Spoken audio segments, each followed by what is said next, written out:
Hi, Wyatt. I'm going to read you a book. The book is called The Fire Station, and it is by Robert Munsch, and the art is by Michael Marchenko. So let's have a look. Michael and Sheila were walking down the street. As they passed the fire station, Sheila said, "Michael, let's go ride a fire truck." "Well," said Michael, "I think maybe I should ask my mother, and I think maybe I should ask my father, and I think we should go in," said Sheila. Then she grabbed Michael's hand and pulled him up to the door.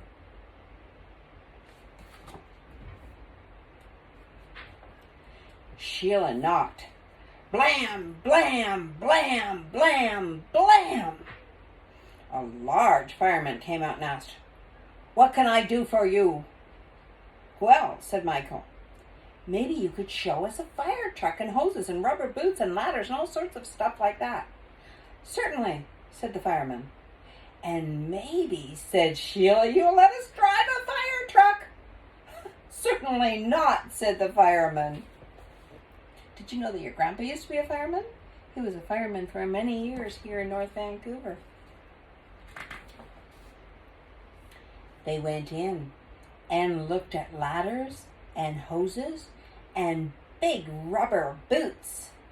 Then they looked at little fire trucks and big fire trucks and enormous fire trucks. When they were done, Michael said, "Let's go." "Right," said Sheila. "Let's go into the enormous fire truck."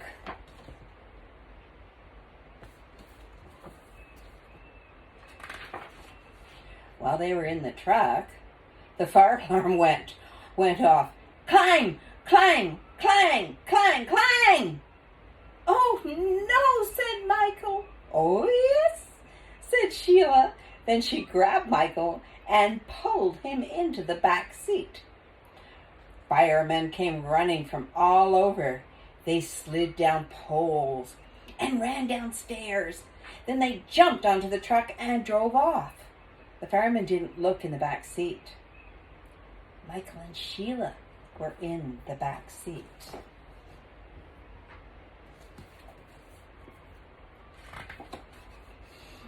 They came to an enormous fire. Lots of yucky colored smoke all over everything.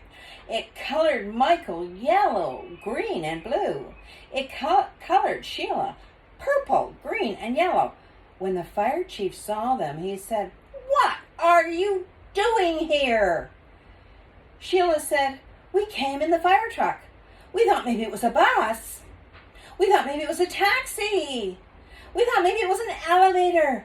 We thought maybe—" "I think maybe I'll take you home," said the fire chief. He put Michael and Sheila in his car and drove them away.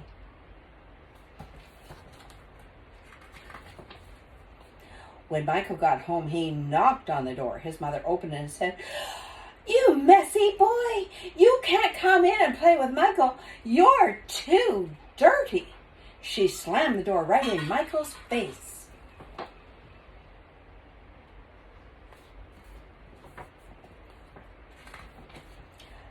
"My own mother," said Michael. "She didn't even know me." He knocked on the door again.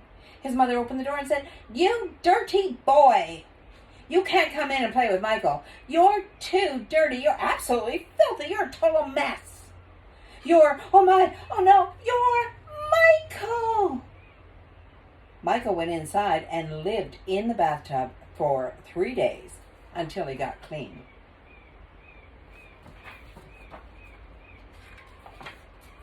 When Sheila came home, she knocked on the door.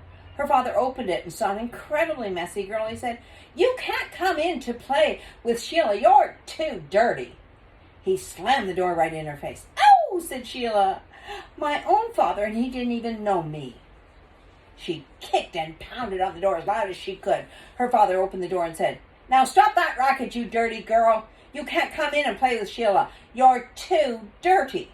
You're absolutely filthy. You're a total mess. Oh no, you're Sheila."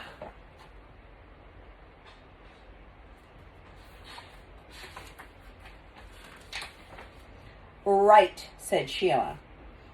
I went to a fire in the back of a fire truck and I got all smoky. I wasn't even scared. Sheila went inside and lived in the bathtub for 5 days until she got clean.